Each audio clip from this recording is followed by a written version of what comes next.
नमस्कार साथियों, जैसा कि आप लोगों को पता है उत्तर प्रदेश में जो है विधानसभा चुनाव 2027 की तैयारियों का जो बिगुल है वो बच चुका है और लगातार जमीनी स्तर पर समाजवादी पार्टी के राष्ट्रीय अध्यक्ष अखिलेश यादव जहां पर कार्य कर रहे हैं, वहीं पर लगातार अखिलेश यादव जो पिछड़ा दलित अल्पसंख्यक और आदि आबादी के जो लोग हैं उन्हें एकत्र करते हुए विधानसभा के चुनाव 2027 की तैयारियों में जुटे हुए हैं। जैसा कि हम आपको बताते चले 2024 के लोकसभा के चुनाव में भी अखिलेश यादव जी ने जिस तरह से पीडीए यानी कि पिछड़ा दलित अल्पसंख्यक और आदि आबादी को एक साथ करते हुए जो है लोकसभा के चुनाव में शानदार जीत दर्ज की और जो कहीं ना कहीं एक इतिहास अखिलेश यादव जी ने अब तक का समाजवादी पार्टी के इतिहास में जो एक सबसे बड़ी जीत जो है लोकसभा के चुनाव में 37 सांसद जीत कर जो सदन में पहुंचे हुए हैं, तो उसको लेकर भी अखिलेश यादव लगातार जो है जमीनी स्तर पर कार्य कर रहे हैं। लगातार जो है अखिलेश यादव समाज के उन सभी वर्ग के लोगों को जोड़ रहे हैं जो कहीं ना कहीं दबे कुचले हुए हैं, जिनकी समाज में उतनी इज्जत नहीं है, समाज में उतना रुतबा नहीं है। तो ऐसे लोगों को अखिलेश यादव जी जोड़ रहे हैं और लगातार उनके जो जनप्रतिनिधि हैं उन्हें भी लगातार समाजवादी पार्टी में शामिल कर रहे हैं। तमाम दिग्गज नेताओं ने जो है समाजवादी पार्टी में शामिल हुए और शामिल होने के बाद लगातार अखिलेश यादव जी के साथ में मिलकर जो है विधानसभा का जो चुनाव 2027 की जो तैयारियों में अखिलेश यादव जी जुटे हुए हैं उसको लेकर जमीनी स्तर पर कार्य कर रहे हैं। इसी बीच में अब खबरें आ रही हैं, जैसा कि हम आपको बताते चले मिल्कीपुर पे जो है विधानसभा का उपचुनाव होने जा रहा है, जिसके लिए जमीनी स्तर पर कार्य किया जा रहा है। तो मिल्कीपुर की विधानसभा सीट जो एक ऐसी विधानसभा सीट है जो बची हुई है जहां पर विधानसभा का उपचुनाव होना बाकी है। बाद बाकी 9 सीटों पर विधानसभा का उपचुनाव हो चुका है। तो मिल्कीपुर की विधानसभा उपचुनाव से पहले खबरें आ रही हैं कि स्वामी प्रसाद मौर्य, पल्लवी पटेल और राजा भैया जो हैं समाजवादी पार्टी में शामिल होकर विधानसभा चुनाव 2027 में तो समाजवादी पार्टी में शामिल हो ही रहे हैं, वहीं पर विधानसभा उपचुनाव मिल्कीपुर से पहले ये जो नेता हैं वो समाजवादी पार्टी में शामिल हो सकते हैं। तो सबसे पहले हम बात करेंगे क्या कारण है कि जो इन लोगों को समाजवादी पार्टी में ये शामिल होने जा रहे हैं, जो खबरें सामने आ रही हैं उनको लेकर हम बात करें तो सबसे पहले हम बात करेंगे तो स्वामी प्रसाद मौर्य को लेकर। तो स्वामी प्रसाद मौर्य, जैसा कि आप लोगों को पता है, राजनीति में कहीं ना कहीं उनकी जो है धमक जो है वो अब कम होती जा रही है। एक समय नेता प्रतिपक्ष और कैबिनेट मंत्री होने के बावजूद भी स्वामी प्रसाद मौर्य की जो राजनीति है वो अब कहीं ना कहीं उसका जो पतन है वो शुरू हो रहा है। हम ये बात इसलिए कह रहे हैं क्योंकि आप लोगों को हम बताते चलें, जब से स्वामी प्रसाद मौर्य ने भारतीय जनता पार्टी को छोड़ा है और समाजवादी पार्टी की सदस्यता ली थी विधानसभा चुनाव 2022 से पहले, तब जो है स्वामी प्रसाद मौर्य को उम्मीद थी कि समाजवादी पार्टी की जो है सरकार वो आने वाली है, लेकिन समाजवादी पार्टी की सरकार नहीं आई और स्वामी प्रसाद मौर्य जो हैं वो भी चुनावी मैदान में हार गए। उसके बाद अखिलेश यादव जी ने उन्हें विधान परिषद में भेजा, मान सम्मान बढ़ाया, लेकिन जो है लोकसभा चुनाव 2024 से पहले स्वामी प्रसाद मौर्य ने समाजवादी पार्टी से इस्तीफा दिया और जब से उन्होंने समाजवादी पार्टी से इस्तीफा दिया तो राजनीति में कहीं ना कहीं उनका जो स्तर है वो गिरता हुआ जा रहा है। उसका कारण ये भी है कि कुशीनगर की लोकसभा सीट है जहां पर स्वामी प्रसाद मौर्य जो है चुनावी मैदान में हार गए थे। असदुद्दीन ओवैसी और पीडीएम के गठबंधन के तहत वह चुनावी मैदान में उतरे थे। तो कहीं ना कहीं अपनी राजनीति को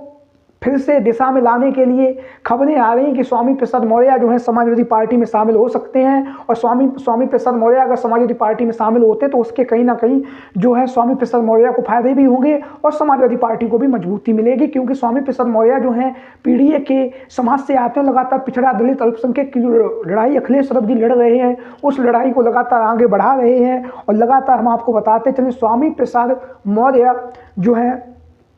समाजवादी पार्टी में शामिल होने के बाद जो ऊंचाहार की जो विधानसभा सीट है जहां पर समाजवादी पार्टी का पिछले 3 बार से कब्जा है, तो यहां से स्वामी प्रसाद मौर्य को चुनावी मैदान में अखिलेश यादव जी उतार सकते हैं या उनके जो पुत्र हैं उत्कर्ष मौर्य जो ऊंचाहार की विधानसभा सीट से 2 बार चुनावी मैदान में उतरे और दोनों बार उन्हें हार का सामना करना पड़ा। अगर समाजवादी पार्टी जो है उत्कर्ष मौर्य को चुनावी मैदान में उतारेगी तो उत्कर्ष मौर्य जो है विधानसभा पहुंचेंगे। स्वामी प्रसाद मौर्य का भी मान और सम्मान बढ़ेगा और समाजवादी पार्टी को भी एक मजबूत जिताऊ प्रत्याशी ऊंचाहार की जो विधानसभा सीट है वहां पर मिल जाएगा। तो ये बात हो गई है स्वामी प्रसाद मौर्य को लेकर। अब दूसरा जो नाम है वो है डॉक्टर पल्लवी पटेल। डॉक्टर पल्लवी पटेल को अगर हम बात करें तो डॉक्टर पल्लवी पटेल जिस तूफान की तरह से 2022 के विधानसभा के चुनाव में उन्होंने केशव प्रसाद मौर्य को जो है सिराथू की विधानसभा सीट से हराया था, वो कहीं ना कहीं चर्चाओं का विषय बना हुआ है और सिराथू की विधानसभा सीट हारने के बाद केशव प्रसाद मौर्य जो है राजनीति में कहीं ना कहीं चर्चाओं का विषय बने और कहीं ना कहीं देश भर में जो है पल्लवी पटेल के नाम की चर्चाएं होने लगी और पल्लवी पटेल के नाम को जो है उत्तर प्रदेश और उत्तर प्रदेश के बाहर के लोगों ने भी जाना है। लेकिन लोकसभा के चुनाव से पहले पल्लवी पटेल ने जिस तरह से समाजवादी पार्टी से बगावत की और समाजवादी पार्टी के प्रत्याशियों के खिलाफ जो है असदुद्दीन ओवैसी की पार्टी के साथ गठबंधन किया और असदुद्दीन ओवैसी की पार्टी के साथ में गठबंधन के साथ ही सब पीडीएम का नारा दिया, पिछड़ा, दलित और मुसलमान। तो इन नारे के तहत उन्होंने अपने प्रत्याशी उतारे थे लोकसभा के चुनाव में, सबकी जमानत जब्त हो गई। विधानसभा उपचुनाव में भी पीडीएम के नारे के तहत, पीडीएम के गठबंधन के तहत पल्लवी पटेल ने प्रत्याशी उतारे, उनकी भी चुनाव में जमानत जब्त हो गई। तो कहीं ना कहीं जो है अब पल्लवी पटेल जी की जो विधायकी है उस पर खतरा मंडरा रहा है। तो ऐसी स्थिति में पल्लवी पटेल जो है आगामी विधानसभा उपचुनाव में मिल्कीपुर में जो होने जा रहा है उसमें समाजवादी पार्टी का समर्थन दे सकती हैं। समाजवादी पार्टी के जो प्रत्याशी हैं उनके समर्थन में आकर चुनाव प्रचार कर सकती हैं। इस तरह की खबरें जो हैं राजनीतिक गलियारों में चल रही हैं। अगर पल्लवी पटेल समाजवादी पार्टी के प्रत्याशियों को समर्थन देती हैं, समाजवादी पार्टी में पूरी तरह से आती हैं, तो उसका जो है पल्लवी पटेल को फायदा ये होगा कि आगामी विधानसभा के चुनाव 2027 में पल्लवी पटेल को सिराथू की जो विधानसभा सीट वहाँ से अखिलेश यादव जो हैं बरकरार रखेंगे और उसके साथ ही साथ जो है उनकी पार्टी के 1-2 नेताओं को और भी अखिलेश यादव विधानसभा का चुनाव लड़वा सकते हैं अगर पल्लवी पटेल जो है समाजवादी पार्टी में शामिल होती है। समाजवादी पार्टी के जो प्रत्याशी हैं उनके समर्थन में जो है अपना मत देती हैं, समर्थन में चुनाव प्रचार करती हैं। अब हम बात करेंगे अगला जो नाम है वो है पूर्वांचल के दिग्गज नेता रघुराज प्रताप सिंह उर्फ राजा भैया। राजनीतिक गलियारों में इनके नाम की चर्चाएं काफ़ी तेजी के साथ चल रही हैं। समाजवादी पार्टी के साथ में इनका काफ़ी जो है गहरा संबंध भी रहा है और हम आपको बताते चले समाजवादी पार्टी की जब सरकार थी तो राजा भैया जो है मंत्री भी बने थे। राजा भैया जो हैं उनकी अपनी एक पार्टी जनसत्ता दल, उसके 2 विधायक हैं वर्तमान समय में। तो ऐसी स्थिति में लोकसभा के चुनाव में राजा भैया जो है अपना समर्थन जो है समाजवादी पार्टी को दे चुके हैं और अपनी चिर प्रतिद्वंदी कहे जाने वाले इंद्रजीत सरोज के खिलाफ विधानसभा उपचुनाव से पहले जो उन्होंने एफआईआर दर्ज कराई थी पहले कभी, उस याचिका को